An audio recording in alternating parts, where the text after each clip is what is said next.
Welcome to DVSK lectures. So in today's lecture we are going to discuss about admission details of Dhirubhai Ambani Institute of Information and Communication Technology. So DAIICT అండి. So చాలా మంచి institution, Reliance వాళ్ళది. So ఇది చాలా మంచి institution అండి. దీంట్లో admission కూడా అంత ఈజీ కాదు. సో JEE మెయిన్స్ 2024 ర్యాంక్ ద్వారా మీరు అడ్మిషన్ అయితే పొందొచ్చండి. సో 2024 అడ్మిషన్ ఏ విధంగా పొందాలి అనే వివరాలు ఈ వీడియోలో అయితే మనం డిస్కస్ చేద్దామండి. సో DAIICT అనేది మనకి గుజరాత్లోని గాంధీనగర్లో ఉంటుందండి. సో 50 ఏకర్స్లో ఉన్నటువంటి క్యాంపస్ అండి ఇది. సో ఈవెన్ అది జస్ట్ 20 years ఓల్డ్ అయినా కూడా సో ఇది దాదాపు టాప్ ఇన్స్టిట్యూట్ కింద మారిపోయిందండి. సో ఇది చాలా మంచి ఇన్స్టిట్యూషన్, దీనికైతే మీరు అప్లై చేసుకోవచ్చు. సో మీకుండే మిగతా అవకాశాలను బట్టి మీరైతే డెసిషన్ తీసుకోవచ్చు అండి. సో మీరు జోసా కౌన్సిలింగ్లో మంచి NIT లేకపోతే IITలు అట్లాంటివి మంచి బ్రాంచ్లు రానప్పుడు మీరు డెఫినెట్గా కన్సిడర్ చేయదగిన టాప్ 3-4 ఇన్స్టిట్యూషన్స్లో ఇది ఒకటండి. సో దీంట్లో అడ్మిషన్స్ ఏ విధంగా ఇస్తారు అనేది మనం ఇప్పుడు చూద్దామండి. సో దీంట్లో ప్లేస్మెంట్స్ కూడా చాలా బాగుంటాయండి.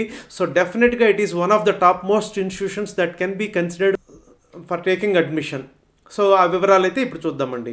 సో 2023 బ్యాచ్ అంటే last batch out going batch యొక్క ప్లేస్మెంట్స్ కానీ మనం చూసుకున్నామంటే highest package 82 lakhs per annum అండి. Median salary 20.25 lakhs per annum అండి. 30 lakhs 21% స్టూడెంట్స్కి వచ్చిందండి. 20 to 30 lakhs వచ్చే వాళ్ళకి 27% ఆఫ్ ద స్టూడెంట్స్కి వచ్చింది. 10 to 20 lakhs వచ్చే వాళ్ళకి 35% ఆఫ్ ద స్టూడెంట్స్కి వచ్చిందండి. అదేవిధంగా 70% స్టూడెంట్స్కి CTC బిలో 10 lakhs వచ్చిందండి. యావరేజ్ 20 lakhs అంటే it is a very good statistic. ఇక్కడ అడ్మిషన్స్ వివరాలకు కానీ వచ్చామంటే మనము ఇక్కడ ఆల్ ఇండియా కేటగిరీ అని ఒక రకంగా అడ్మిషన్స్ ఉంటాయి, గుజరాత్ కేటగిరీ అని ఒక రకమైన అడ్మిషన్స్, అదేవిధంగా NRI and foreign national category ఉంటుందండి.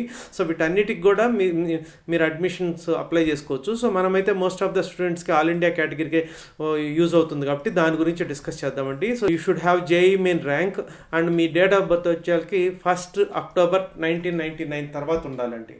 సో ఇక్కడ అడ్మిషన్ వచ్చేకి as I said JEE main 2024 rank ఉండాలి. So total number of seats in all branches 225 అండి through this category. So BTech in information and communication technology 131, BTech honours in ICT with minor in computational science 47, BTech in mathematics and computing 26, BTech in electronics and VLSI design ఇది last ఇయరే పెట్టారండి, ఇది 21 అండి. So last year మన counselling guidance members so BTech in ICTలో ఉన్నారండి, BTech హానర్స్లో కూడా ఉన్నారండి. So ఇక లాస్ట్ ఇయర్ పెట్టినటువంటి ఎలక్ట్రానిక్స్ అండ్ VLSI డిజైన్ కూడా సో చాలా మంచిదండి.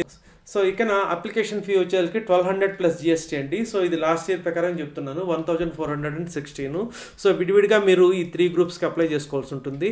సో బీటెక్ ICT కానివ్వండి, లేదా B Tech honours in ICT with minors in computational science కానివ్వండి, లేకపోతే B Tech in mathematics and computing కానివ్వండి, అదేవిధంగా B Tech in electronics with VLSI design, వీటన్నిటికీ విడివిడిగా ఈ గ్రూప్స్ ప్రకారం మీరైతే అప్లై చేసుకోవాల్సి ఉంటుందండి. లాస్ట్ ఇయర్ కౌన్సిలింగ్ షెడ్యూల్ అయితే ఈ విధంగా జరిగిందండి. సో ఏప్రిల్లో స్టార్ట్ అయింది applications.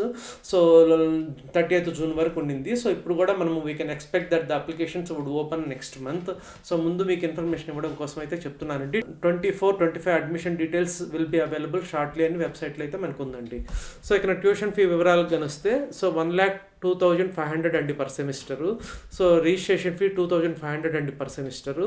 So examination semester fee వచ్చేసరికి 1,500, కాస్ట్ అండ్ డిపాజిట్ 25,000. ఇది ఓన్లీ ఫస్ట్ టైం మాత్రమే కట్టాలి, which is refundable after completion of your programme. Hostel rent వచ్చేసరికి 23,000 అండి. సో దీంట్లో AC రూమ్స్ ఉండవు, అది కూడా మీకు క్లియర్గా మెన్షన్ చేస్తున్నారు. సో ఫుడ్ వచ్చేసరికి అప్రాక్సిమేట్లీ 5,500 per month అవుతుందండి. సో ఇక ఎలక్ట్రానిక్స్ అండ్ VLSI డిజైన్ వాళ్ళు సో 2 రకాల ఫీజ్ ఎక్స్ట్రా పే చేయాల్సి ఉంటుందండి. ఒకటి వచ్చేసరికి డివైస్ ఫ్యాబ్రికేషన్ అండ్ క్యారెక్టరైజేషన్ అనే దాని మీద స్పెషల్ కోర్స్ ఉంటుంది. సో దానికోసం 15,500 rupees second semester tuition fee తోటి మీరు పే చేయవలసి ఉంటుంది. ఇంకొకటి వచ్చేసరికి VLSI chip design and fabrication అని ఇంకొకటి యాడెడ్ కోర్స్ ఉంటుందండి. సో దీనికి 25,000 rupees మీరు ఎక్స్ట్రా పే చేయవలసి ఉంటుందండి 4th సెమిస్టర్ ట్యూషన్ ఫీ తోటి.